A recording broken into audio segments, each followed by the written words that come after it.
Hello guys, કેમ છો? I hope સારા જશો. તો આજે આપણે વાત કરીશું જવાહર નવોદય સ્કૂલ વિશે.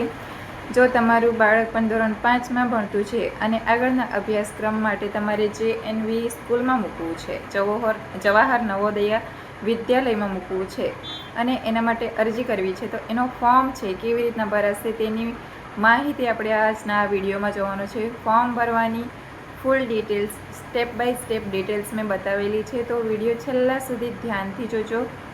અને જો તમને વિડીયો ગમે તો વિડીયોને લાઈક કરી દેજો અને જેમને જરૂર હોય એમને શેર પણ કરી દેજો.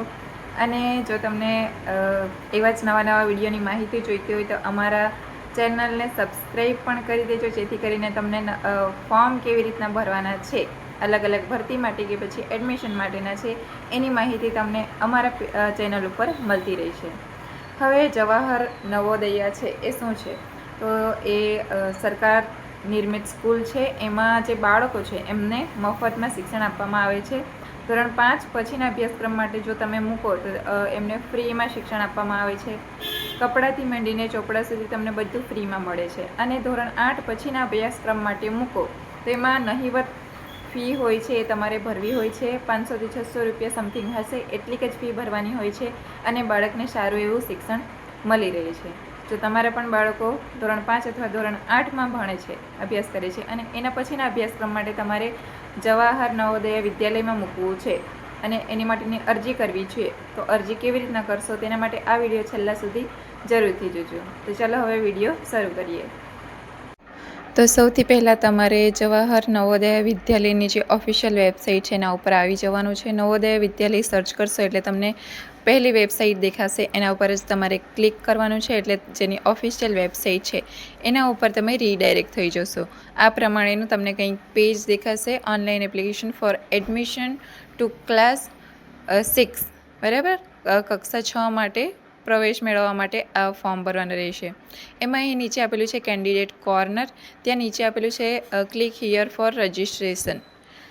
એના ઉપર આપણે ક્લિક આઉટ કરવાનું છે, કેમ કે આપણે નવો ફોર્મ ભરવાનો છે 6ઠ્ઠા ધોરણ માટેનો, એટલે એના ઉપર આપણે ક્લિક કરશું.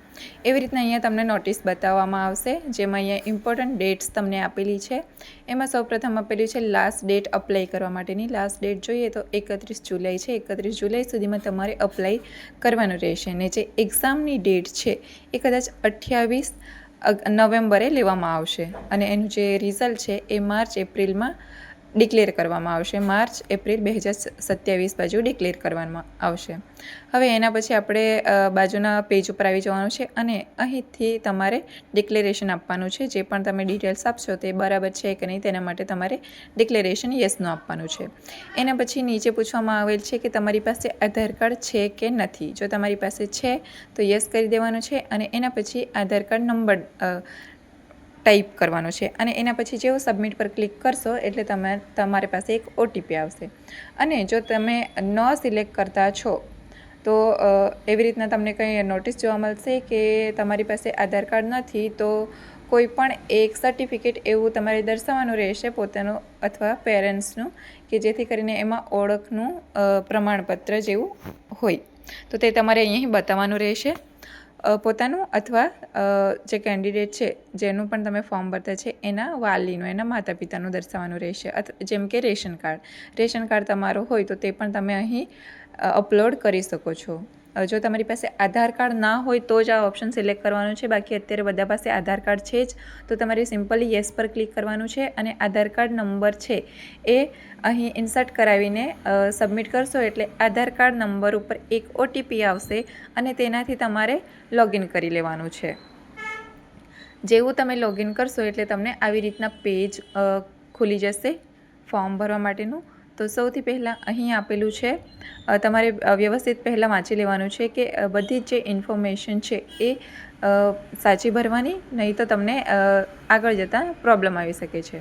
સૌપ્રથમ અહીંયા જે પણ વિદ્યાર્થી છે એનું નામ લખવાનું છે, એના પિતાનું નામ, એના માતાનું નામ અને એનું જેન્ડર સિલેક્ટ કરવાનું છે કે મેલ છે કે ફિમેલ છે.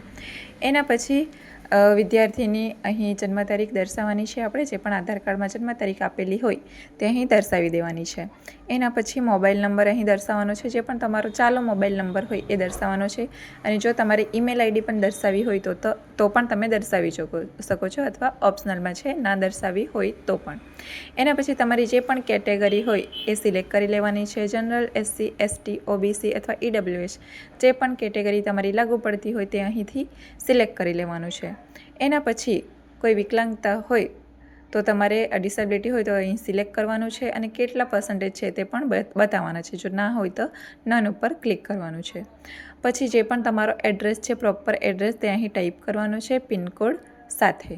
એના પછી નીચે આપેલું છે તમારે સિલેક્ટ કરવાનું છે કે તમે કયા જિલ્લામાં રહેતા છો અને કયા રાજ્યમાં રહેતા છો, અને એના પછી જિલ્લો સિલેક્ટ કરવાનો છે. જેવું જિલ્લા સિલેક્ટ કરશો એટલે અહીંયા નીચે બતાવી દેશે કે જે જિલ્લામાં જેટલી પણ સ્કૂલો આવેલી છે તેનું અહીં નામ બતાવશે કે જે NV જામનગર છે, તો પછી જે NV જામનગર અહીં બતાવેલું છે, તેના માટે તમે અપ્લાય કરતા છો એવું બતાવવામાં આવેલ છે. એના પછી જે પણ તમારો રેસિડેન્ટ બ્લોક છે એ સિલેક્ટ કરી લેવાનો છે. અને એના પછી જો તમે NIOSમાં અભ્યાસ કરેલો છે તે હા કે નામાં દર્શાવવાનું છે. NIOS એટલે કોઈ નેશનલ ઇન્સ્ટિટ્યૂટમાં તમે અભ્યાસ કરતા છો તો તેનું અહીં બતાવવાનું છે. મોસ્ટ ઓફલી આમાં નો જ આવશે કેમ કે કોઈ પણ નેશનલમાં અભ્યાસ કરતું નથી. એના પછી આગળ આપણે વધવાનું છે. નો અહીં કરી દેવાનું છે. એના પછી આગળ વધવાનું છે. અને એના પછી તમે પોતાના જ જિલ્લામાં એડમિશન લેવા માગતા છો કે જિલ્લાની બહાર એડમિશન લેવા માગતા છો તે તમારે અહીં યસ કે નોમાં બતાવવાનું છે. એના પછી જે પણ કેન્ડિડેટ છે એની સ્ટડીની ડિટેલ ઉમેરવાની છે કે હાલમાં જે પણ તેનો અભ્યાસક્રમ ચાલુ હોય તેની આપણે માહિતી દર્શાવવાની છે. જે પણ જિલ્લામાં અભ્યાસક્રમ ચાલુ હોય તે જિલ્લો અહીં સિલેક્ટ કરી લેવાનો છે. પહેલાં રાજ્ય સિલેક્ટ કરીને ગુજરાત રાજ્ય જ આવશે. આપણે ગુજરાતમાં અપ્લાય કરતા હોય તો ગુજરાત રાજ્ય જ આવશે. અને એના પછી માહિતી એડ કરવાની છે જે પણ આગલા ધોરણમાં અભ્યાસ કરતું છે. જેમ કે તમારે 2 ધોરણ આગળના અભ્યાસક્રમ અહીં બતાવવો પડશે, ધોરણ 3 અને ધોરણ 4 અને ધોરણ 5નો. અહીં જે પણ સ્કૂલ છે એ રેકોગ્નાઇઝ છે કે નથી તે બતાવવાનું છે. અને કેવી સ્કૂલ છે, રૂરલ છે કે અર્બન છે, ગ્રામીણ છે કે પછી શહેરી વિસ્તારમાં છે, તે તમારે અહીં બતાવવાનું છે. અને જે પણ અહીંયા યર આપેલા છે એ ઓટોમેટિક આપેલા જ હશે. તમારે યરમાં કશું પણ ચેન્જ કરવાનું નથી. બાય ડિફોલ્ટ અહીંયા આપેલા જ હશે. બસ તમારે ઉપર હેડિંગ જે આપેલું છે ત્યાં સ્કૂલનું નામ દર્શાવવાનું છે કે કઈ સ્કૂલમાં અભ્યાસ કરેલું છે. બાકીની જે ડિટેલ્સ છે એ તમારે એમની એમ રાખવાની છે. ફક્ત અહીંયા રૂરલ કે પછી અર્બનમાં અભ્યાસ કરે છે તે સિલેક્ટ કરવાનું છે. અને જે સ્કૂલ છે રેકોગ્નાઇઝ છે કે અનરેકોગ્નાઇઝ એ તમારે બતાવવાનું છે. સ્કૂલનું નામ દર્શાવ્યા બાદ આપણે ફોર્મમાં આગળ વધવાનું છે. અને એના પછી ડોક્યુમેન્ટ્સ અપલોડ કરવાના છે. સૌપ્રથમ અહીં વિદ્યાર્થીનો ફોટો અપલોડ કરવાનો છે. જે પણ તમારો સ્ટુડન્ટ છે, વિદ્યાર્થી ધોરણ 6માં JNVમાં અભ્યાસ કરવા માગતો હોય તેનો ફોટો અહીં અપલોડ કરવાનો રહેશે. જે ફોટો છે એની સાઇઝ 200 KBથી વધારે ન હોવી જોઈએ. ફોટો અપલોડ કરાયા બાદ બીજી આપણે ડિટેલ એડ કરવાની છે. જેમ કે અહીંયા સિગ્નેચરનો ફોટો અપલોડ કરવાનો છે.